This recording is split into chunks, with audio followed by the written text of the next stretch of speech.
Bonjour à toi, c'est Christophe. Aujourd'hui, on va parler à quel broker choisir en France. Alors,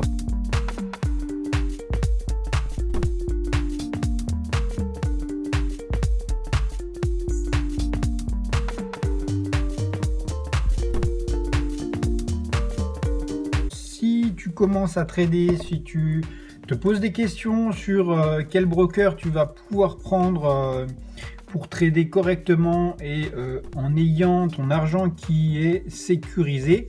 Alors la première chose à se faire, c'est vraiment se poser la question quel est le bon broker, CFD ou Forex, pour pouvoir trader en sécurité en France. Et c'est ce qu'on va voir aujourd'hui. Alors avant toute chose, je t'invite à liker la vidéo, à t'abonner à la chaîne si c'est pas déjà fait. Et puis c'est parti. Alors c'est une petite vidéo parce que y a pas mal de brokers qui changent, notamment ceux qui étaient en Angleterre.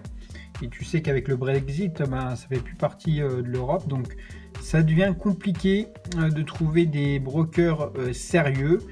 Tu sais que la majorité des brokers qui sont basés à Chypre sont pas vraiment recommandables. Je ne dirai pas trop de noms, mais tu as une liste noire qui a été publiée par l'AMF, l'autorité des régulations des marchés financiers. Et tu pourras retrouver ça sur internet en tapant AMF liste noire. Et puis d'ailleurs, tu peux vérifier si le broker que tu utilises fait partie de cette liste noire. Donc, c'est la liste à bannir, notamment parce que tu n'as plus aucune protection par rapport à ton capital. Et tu sais que quand tu trades, déjà qu'on prend beaucoup de risques sur les marchés, mais si tu n'as aucune protection en tant que client, ça commence à craindre. Alors moi, ce que je peux te conseiller, c'est de te rapprocher d'un broker qui est régulé par l'ESMA, donc les European Securities and Market Authority, donc c'est l'autorité des marchés financiers européens. Et le gros avantage, c'est la protection des clients. Alors c'est notamment la protection des clients par rapport à l'effet de levier. Sur le Forex, tu vas être limité à 1/30e et sur les indices, tu vas être limité à 1/20e. Donc déjà, c'est la première chose. Aussi la protection client par rapport au solde négatif. Voilà, donc tu sais que si tu trades avec une grosse position en levier, le marché peut craquer. Un crack, ça s'est vu de nombreuses fois. Et si tu es en position, tu as beau avoir mis des stop loss, si tu n'as pas un stop avec un stop garanti, et ça c'est seulement possible sur les comptes à risque limité, et tu vas sauter, ton ordre de clôture va se réaliser beaucoup plus bas. Admettons qu'on a un marché qui se balade comme ça sur le SP500, pour ne citer que lui, qui admettons est à 4000. Tu prends une position à l'achat à ce niveau-là. Et brutalement, comme d'ailleurs en ce moment c'est en train de violemment tomber, on a une bougie qui clôture en une seconde, disons on va dire à 2000, d'accord. Tu es en levier, voilà, donc t'as rien le temps de réagir, il y a un énorme crack. Bon, j'espère pas que ça va se passer, mais voilà. Admettons, ça se passe. Donc, tu as 2000 points qui ont sauté. Donc, si toi, tu avais un compte avec 1000 € de déposé dessus, tu es en levier 20 parce que tu aimes bien le levier, etc. Donc, tu as 20 000 € d'enclencher dans un trade qui est pris à 4000. D'accord ? Si toi, tu as ton stop qui va être à 10 points, voilà. Mais bon, vu que tu n'es pas sur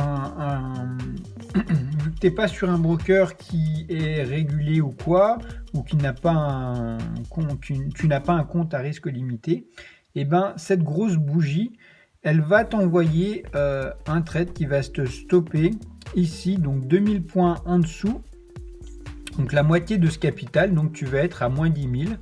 Donc tu vois que par rapport aux 1000 euros que tu auras déposé, tu devras encore au broker 9000 euros. D'accord? Donc déjà ton compte il aura complètement sauté et en plus tu devras au broker ça, donc le broker peut te le réclamer et vu que tu n'es pas sur un broker européen ou régulé par les normes européennes, et tu n'auras aucun recours par rapport à ça. Donc c'est vraiment par rapport à ça que c'est vraiment important de choisir un broker qui est régulé AMF, qui est régulé par l'ESMA et qui permet d'avoir un compte à risque limité. Alors qu'est-ce que c'est un compte à risque limité sur les CFD? C'est simple, tu définis un stop par exemple à 10 points, hein, d'accord, et tu as ton niveau d'achat, donc les cours ils font ça, voilà, tu prends à la dernière bougie un trade, admettons un trade à 20 euros le point. Voilà, et tu as un stop ici, donc à 200 euros, tu dis voilà, en dessous à moins 200 euros, je quitte le trade.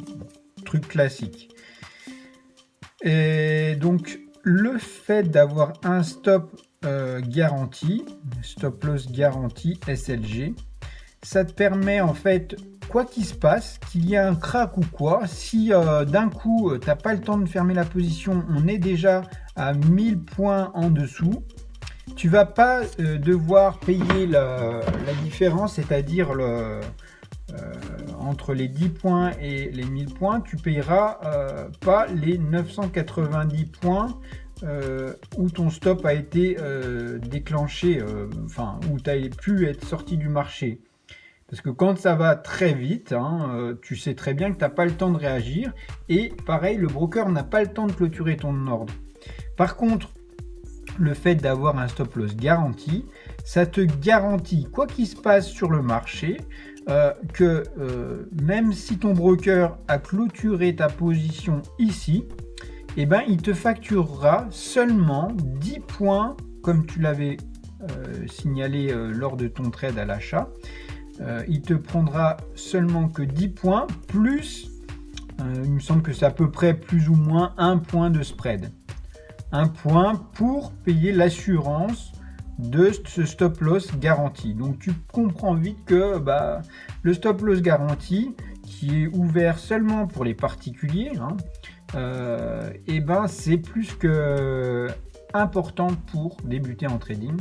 Et surtout si tu es en levier, ce qui est 90% du temps chez les traders particuliers. Alors parmi les autres choix qu'il faut faire, qu'il faut regarder, c'est s'il y a un spread qui est correct, c'est-à-dire que